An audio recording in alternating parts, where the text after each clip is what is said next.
Hello and welcome back to Suspended Animation. Sorry about that there. Everything was a little bit wacky there. I'm your host, Dennis Betholkis, and this is Krypton, Season 2, Episode 2, Ghost in the Fire. That's what all that shaking around was me actually realizing that the screen was not in focus there all of a sudden. So sorry about that. A good episode? Nah, not really. Kind of a mediocre episode. So not bad, not good. It was kind of in the middle of the road. But unlike the season premiere was actually pretty good. This one, yeah. So we start off with some skiffs patrolling the outskirts, basically the outlands, looking for Doomsday. And because that was when they saw a sighting on the scanners or something like that. So of course, what do? They go out there to go look for him, and Doomsday finds them instead and takes down both skiffs, killing the two pilots that are on board. In the meantime, Val and Jax are over on Wegthor, up on the moon there, and they've met the rest of the resistance there, and everyone's, they're kind of clapping their backs, and everyone's looking at them for words of basically some inspiring words. So of course Val gives a short pep talk and says that he stole their better tomorrow and they're going to steal it back from him. So everyone cheers, everyone's good on that. So back on Kolu, which is of course Brainiac's homeworld, Sag and Adam wake up in chains tied to a tree, and while Lobo decides what weapon he's going to use to disembowel them. And Sag does not know who the hell Lobo is. And he goes, "You don't know who I am?" And he gets really pissed off and starts mentioning all his different nicknames, if you will, that he has nicknamed himself over the years in comics. And he wakes up Adam too at this point and basically says that he's going to use Sag's entrails to choke Adam to death with them. And say Adam knows who Lobo is because, of course, he is a hero from Earth, and they know who Lobo is. Lobo has come to Earth many times in the comics, so we actually have that established. I was kind of surprised that they were actually going to establish that since Adam is from the future, it's kind of a weird thing with time now at this point in this show. Adam has gone back to the past where Seg is. So I guess you could say a couple of 100 years, or maybe 100 years. Yeah, I believe it's about 100 years, something like that, maybe a little bit more. And Lobo's there, which is kind of weird because Lobo doesn't come into being until Superman is actually already established. And again, the timeline on this, just ignore it, because otherwise it's going to give you headaches of how this fits into the DC universe at this point in time. Because it doesn't. It really doesn't. It's a Superman prequel, and they are shoehorning in every single person, kind of like they did with Gotham. That was one of the things that just kind of made me a little nutty on this one for time frame wise. And Tiny Lobo, I still love the force perspective that they're doing with the cameras. They're shooting him from below mainly, and they're also bringing the other two actors on lower ground whenever Lobo's there to make him look bigger, or making the actor look bigger when he's not. And dude, you need to do some ab crunches if you're going to show your abs off a bit when you're in this. Yeah, do a little bit of ab crunches, because and also cut back on the beer. I'm just saying, that's all I'm saying on this one, man. And again, that was not an Irish accent that he had. That was more like an Australian. I don't know what the hell it was. All I know is that this Lobo wasn't even funny either. He kept trying to crack jokes and it wasn't funny. Yeah, I'm not really liking this version of Lobo. Let's just put it that way. So again, Lobo is pissed that Seg doesn't know who he is, and he's looking for Brainiac because Brainiac stole his city and destroyed his planet. Now, granted, he had killed everybody on the planet already. All this, he was the last Caesarian, and he explains this to them, of course, that he killed them all with this combination rattlesnake scorpion kind of thing. And so he's looking for Brainiac basically for payback at this point because he's pissed off at him.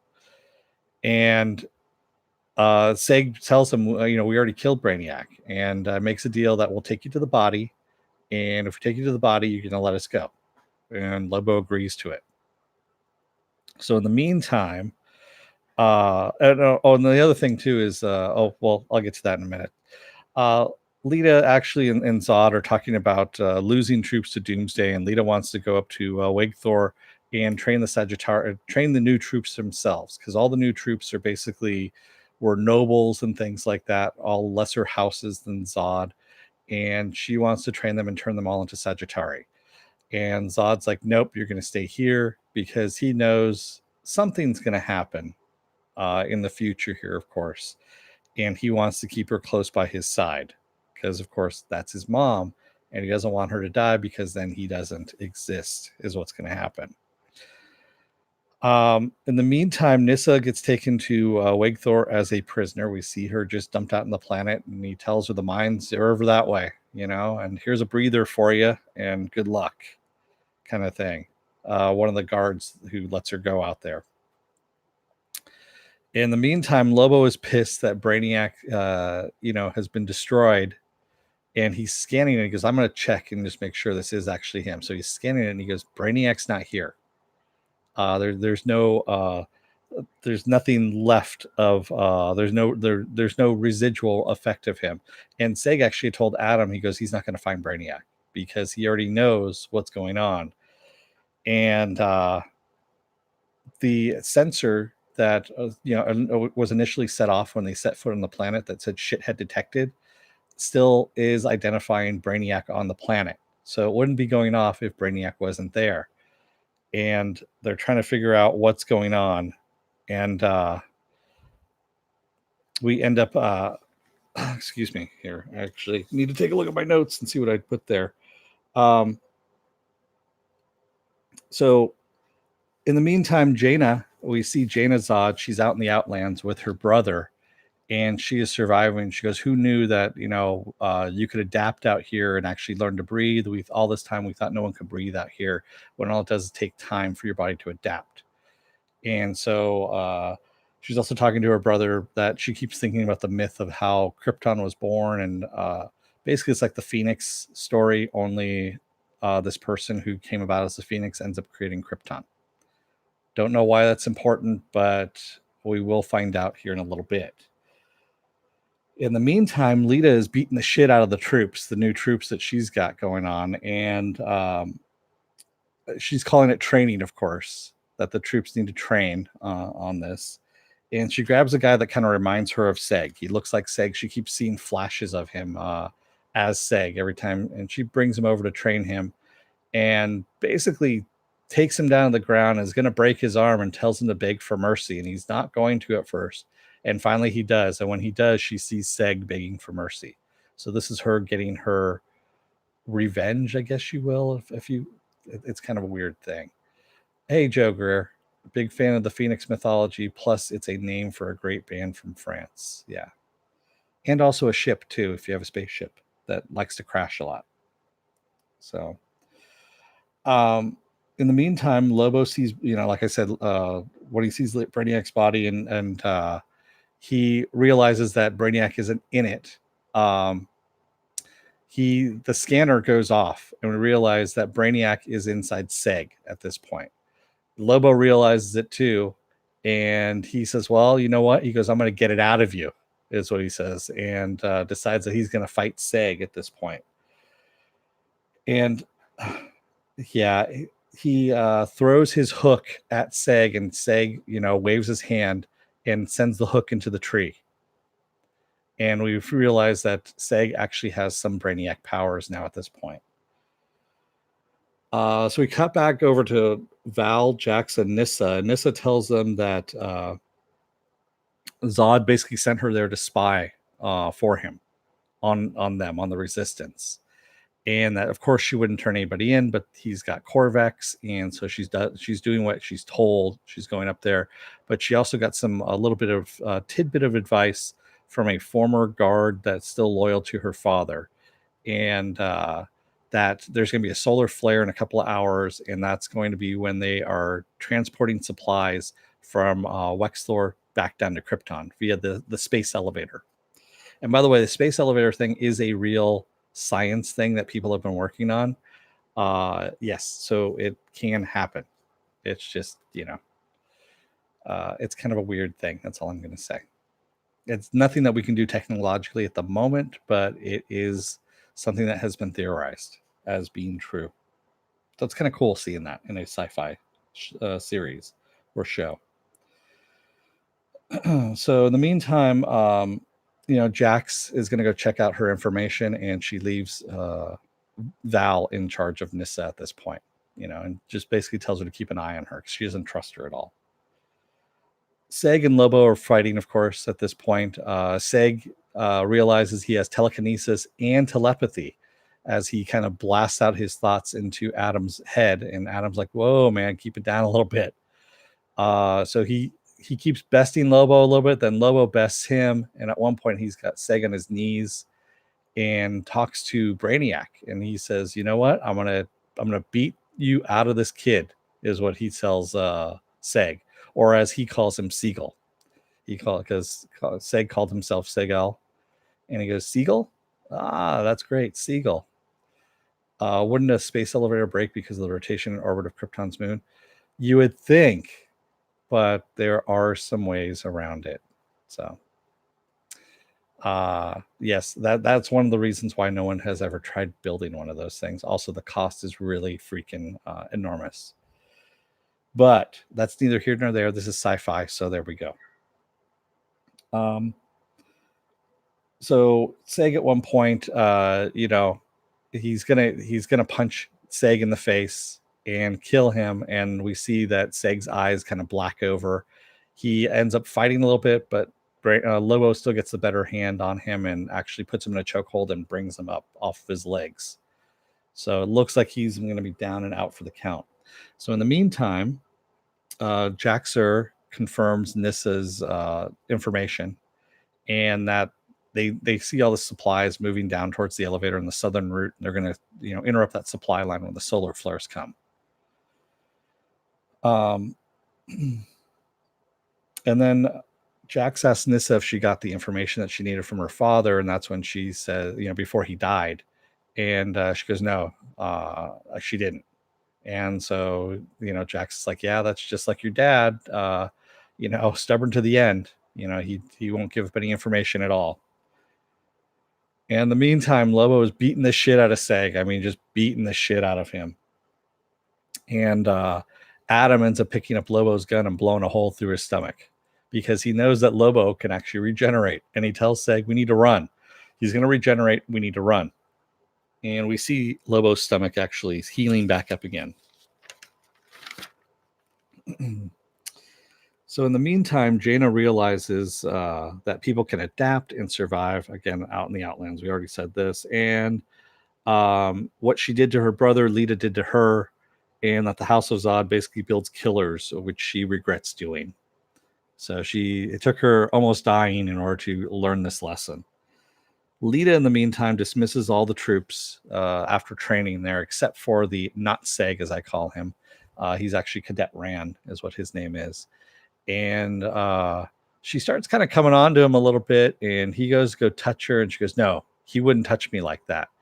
And then she says, "You're not him," and starts beating the fuck out of him and takes him down to the ground and says, "You're not him." And she keeps beating the shit out of him till blood's pouring out of his face. And then she gets up and leaves him and just leaves him laying there. And yeah, it's I don't know, man.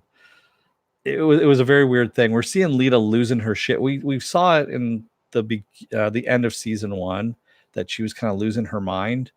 And maybe it's something in the Zod's family line themselves. We know that they were genetically engineered, and maybe now Alita's line was actually the one that has the villainous effect going on. I don't know what to call it. And we're seeing her lose her shit more and more in this episode. Seg and Adam are walking away from Lobo. They're just walking at this point, walking through the stream. Oh, and also Lobo had thrown away Adam's Zeta beam out in the stream, by the way, back when they were tied up. So they need that in order to get off the planet. And that was the other thing, is that Seg knew exactly how far away Krypton was from Kolu, and that was one of the clues that Brainiac was inside of him, because he knew exactly the distance that they were. So that's what makes Lobo similar to Logan, was the healing factor. Joe Greer, no, it's there's some other stuff, man. It's kind of weird. That's all I can say. And he showed up in just about everything. Same thing that like Wolverine did back in the 90s. So Adam just wants to know how in the hell Brainiac got into Seg and how Seg is controlling it. And Seg doesn't know. He's like, I don't know. I don't know how he got inside me. I don't know how this is happening. And he asks Seg, well, you're still in control, right? You're in the driver's seat. And he goes, I think so. And then he goes, well, how much longer do you think you've got? And that's when he gets a little headache. And he goes, I don't know how much longer I can control him. And then he goes, well, do you know how much you got? And all of a sudden he thinks for a second. He goes, 2.75 hours. And I'm like, well, that's very specific. He goes, we got to find the Zeta beam, get home, and get, Brainiac out of you at that point. So Zod asks Lita just kind of what happened to Cadet Ran, and if he should know anything about this, and is she going to visit him? And she says no. And he goes, well, then, I consider the problem over with. And she tells him that for a moment he reminded her of someone, but it disappeared fairly quickly, is what she says. And she really laments what's going on with Kandor, how much Kandor has changed, how much she's lost, and everything that she's lost. She's basically mourning Seg all over again, but it looks like her memory might have been tampered with as well. This is something that we saw in the season opener with her doing a mind wipe of the Doomsday cult leader. Maybe this happened to Lita as well. We don't know for sure, but her mind seems to be floating back and forth between some things she remembers, then going back to Tranquil, and Zod saying, well, I know what'll fix that. And he brings over cor-vex and he goes, this is part of Seg. He goes, you can raise him as your own kind of thing, and you'll forget your worries, essentially. And yeah. Joshua Marcasano says, one thing for sure is that Zod is a memorable character and they did him right. Yeah, I love Colin. Is it Colin Salmon? Salmon? I can never pronounce his last name, but he is a good actor. I mean, he's a good actor in everything he's done. Since I saw him back in, God, I want to say Resident Evil was the first thing I think I saw him in. I might have seen him in something else too, because he's been in a lot of British series as well before all of that.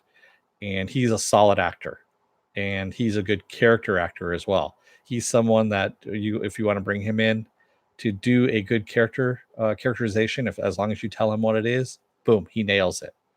So he's actually God, I would say he just misses the mark of being he would have been Idris Elba before Idris Elba was Idris Elba. That's all I can say. And he just lacks some charm. And Idris Elba was back, he started around the same time as well. So, and has a bit more acting ability and a bit more charm and a bit more finesse in his acting. Yeah. So, but yeah, they almost have the same roles that they were doing for a while there when they first started off. It was just really weird because they're both from the BBC family and all that stuff. So yeah. It was a very weird thing. So basically, Zod wants her to help him build a new future, as he puts it, for Zeg. And I put in parentheses here, Lita is losing it big time. So yeah. We see Jaina and her brother come down a path, and they see a camp and a little bit of civilization at the end. And she thanks him for getting her this far, and she couldn't have done it without him. And she turns and looks again towards the camp and looks back at him, and he's gone. And we realize that she's been alone all this time because we see the footprints in the snow behind her. And it's completely and totally, it's just her alone. So she saved herself all this time. We don't know how that happened, but it did happen. Hey, Penn. Hey, Mr. Roboto. So she goes into the bar, and there's this guy in the bar that says, they're out of alcohol. They're not going to serve her. They don't serve Sagittarius scum like Jaina Zod. And she goes, you got the wrong person. He goes, I know Jaina Zod. And she kicks his ass basically and goes, does anyone else see Jaina Zod? And of course, no one fesses up to it. And so she goes and sits down, except for a hooded figure that kind of looks over her way. So we see that happening. We see Nissa check in with Zod. She's got her little communicator, and she was having problems, of course, finding a place to hide that she could talk to Zod. And of course, she is there spying for him. And she gave them the information that Zod had given her to give them. And also, he wants her to find the codex. She has to find the codex and bring it to him. So, yeah. In the meantime, we see some Sagittari come into the bar that Jaina is in and say that they're looking for one of their own that has defected. And of course, he sees Jaina and goes, Jaina Zod, and we're coming with me. And of course, she ends up killing a good majority of them. And then we see the hooded figure shoot one of them that has actually got a gun trained on her. And we find out that this hooded figure is Dev M. He is actually out there as well. He had been left out there at the end of season 1. So, yeah. In the meantime, we see Adam find the Zeta beam, but Seg does not want to go with him because, as Adam says, hey, your eyes are turning black. And Seg's like, yeah, I can't go back to Krypton. If I go back to Krypton, I'm bringing Brainiac with me, and shit's going to go down again. And we can't do that. And he begs Adam. He goes, if I start losing it, you need to kill me. And Adam's like, no, I can't. There's no way, man. You're Superman's granddad, so it's not going to happen. And that's where we leave off in the episode. So, yeah. Oh, sorry. I keep bumping into that thing all day. So, yeah, I mean, not the greatest of episodes. I mean, granted, the thing that really kind of ruined it for me was Lobo. This characterization of Lobo, it's completely out of place, especially in the timeline. He isn't born at least for another 100 years or so. So it's kind of a weird thing that they would bring him out this early on. Maybe bring in Lobo's granddad or something like that. I don't know, but yeah, I don't know. But again, the show is still good. I mean, it's got some good production designs. Luckily, they've stopped doing the talking in the same fucking hallway where they kept just reversing the hallway.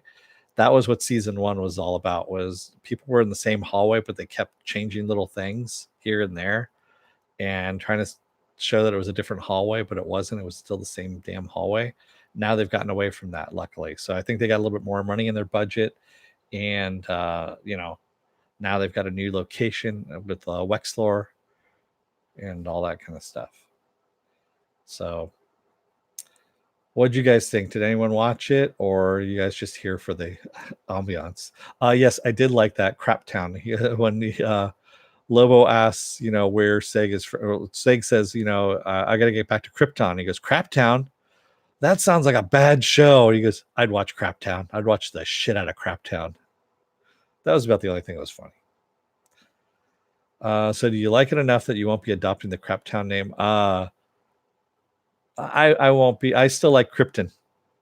The Marlon Brando Krypton is still my favorite. Yes, Crap Town is pretty funny. I did like that Adam almost laughed because he thought it was funny. So, but yeah. Granddaddy Lobo when I was your age, Sonny. Spaceships. What about spaceships, Joe Greer? What do you like about spaceships? Other than that they're in space and they're ships. So, if you like what you see here, hit the subscribe button, hit the like button. You can hit the dislike button. I just asked that if you hit the dislike button, that you also go down in the comment section and give me a little feedback of what it is you don't like. Not that you're ugly, that you look funny, or that you sound funny or anything like that, because I'm not going to bother with that shit. Give me some constructive criticism. Anybody can say the other shit. I mean, it's easy. Craptown USA spaceships in season 2 of Krypton. I don't know. Pen Farm Girl says this episode was okay, but I was exhausted from work and could hardly stay awake. I'll be sticking with it. Yeah, I am too. I'm gonna be sticking with it. It's not horrible. They just need to have less Lobo in it. That's all. Lobo is his own grandfather. Well, so Lobo's early powers, and it was when he was first out there in Omega number 3, was that if he pricked himself with a needle or something like that and bled, his blood could make clone duplicates of himself. It was a weird power, but yeah, he could clone himself. It was kind of a weird.